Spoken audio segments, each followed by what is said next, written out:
तो अगला हम बात करेंगे कि बार क्या होता है। बार जिसको हम बोलते हैं छाल बोलते हैं हम लोग अपनी ज़बान में। तो बार क्या होता है? बार के बारे में दो डेफिनेशन है, एक तो पुराना डेफिनेशन है और एक नया है। एनसीईआरटी जो है वो नए वाले को ही मानेगी। तो एक है ओल्ड व्यू, ओल्ड व्यू, और एक है मॉडर्न व्यू, मतलब जो आज जो मानते हैं। ओल्ड व्यू ये बोलता है कि कॉर्क कैम्बियम के बाहर जितना भी टिश्यू होता है सबको मिला के बोलते हैं बार्क। तो पहले डेफिनेशन देख लेते हैं, उसके बाद देखेंगे डायग्राम पे कि हम किसको बोलते हैं बार्क। तो ओल्ड व्यू ये बोलता है कि outside the cork cambium all the tissue constitute bark। तो फिर डायग्राम से भी देखेंगे। मॉडर्न व्यू ये बोलता है all the tissue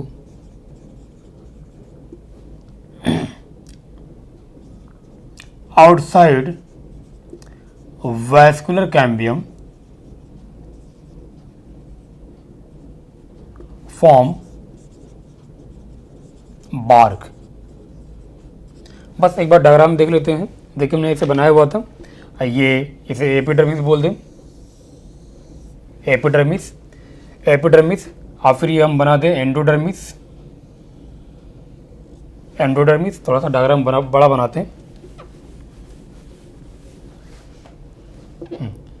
तो ये एपिडर्मिस और ये एंडोडर्मिस।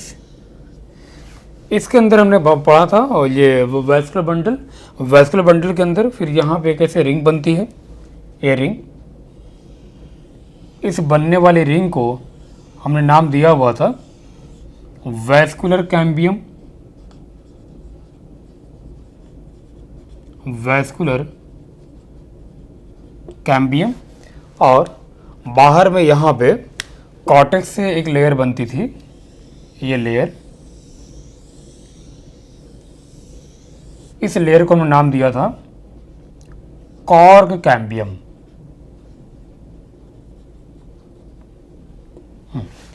तो पुराना जो डेफिनेशन है उसके हिसाब से कॉर्क कैम्बियम के बाहर ये जितनी भी लेयर होंगी, ये वाली लेयर, ये सबको मिला के बोलेंगे बार्क।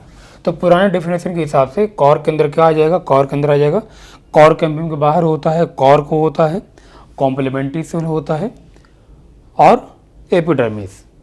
तो ये सारी चीज़ें कॉर्क के अंदर आएगी। और नया जो डेफिनेशन है उसके हिसाब से वैस्कुलर कैम्बियम के बाहर, मतलब यहाँ से लेकर के यहाँ तक जो टिश्यू बनता है सबको मिला के बोलेंगे बार्क। तो आज का जो डेफिनेशन है उसके हिसाब से क्या आना चाहिए था कि वैस्कुलर कैम्बियम के बाहर आता है सेकेंडरी फ्लोएम आता है, सेकेंडरी फ्लोएम है ना, ऐसे बनाया था हमने। यहाँ पे सेकेंडरी फ्लोएम बनता है, फिर इसी के बाहर में जाता है प्राइमरी फ्लोएम, ऐसे बनाया था हमने प्राइमरी फ्लोएम। फिर यहाँ पे ये एंडोडर्मिस आ जाएगा, एंडोडर्मिस। फिर उसके बाद यहाँ पे आ जाएगा सेकेंडरी कॉर्टेक्स, है ना, बताया था कॉर्क कैम्बियम के अंदर में बनता है सेकेंडरी कॉर्टेक्स। फिर ये कॉर्क कैम्बियम, फिर यहाँ पे कॉर्क आ जाएगा, फिर आ जाएगा एपिडर्मिस आ जाएगा। तो नए डेफिनेशन के हिसाब से बार के अंदर क्या क्या आना चाहिए? तो बार के अंदर आएगा वैस्कुलर कैम्बियम के बाहर क्या क्या है? सेकेंडरी फ्लोएम है, secondary phloem, primary phloem, primary phloem, primary phloem के बाद उसके बाद ये बाहर में ये एंडोडर्मिस,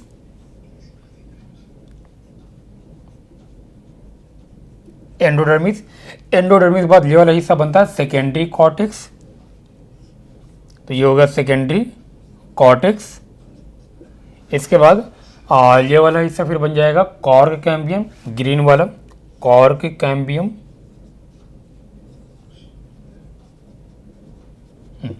कॉर्क कैम्बियम के बाद फिर यहाँ पे इसके बाद बनेगा ये कॉर्क, कॉर्क के अंदर वही सुबेरिन की लेयर थी, तो ये हिस्सा बन गया कॉर्क,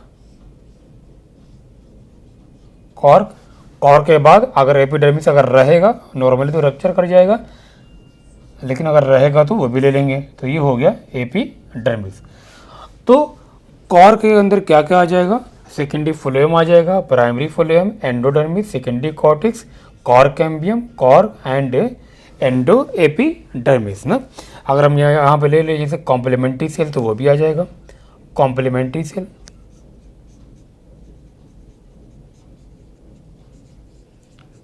तो इतनी सारी चीज़ें आती हैं कॉर के अंदर, है ना। इसके हिसाब से क्या कहना चाहिए, इसके हिसाब से आना चाहिए कॉर का आना चाहिए था और कॉम्प्लीमेंट्री सेल आना चाहिए और आएगा इसके अंदर एपिडर्मिस।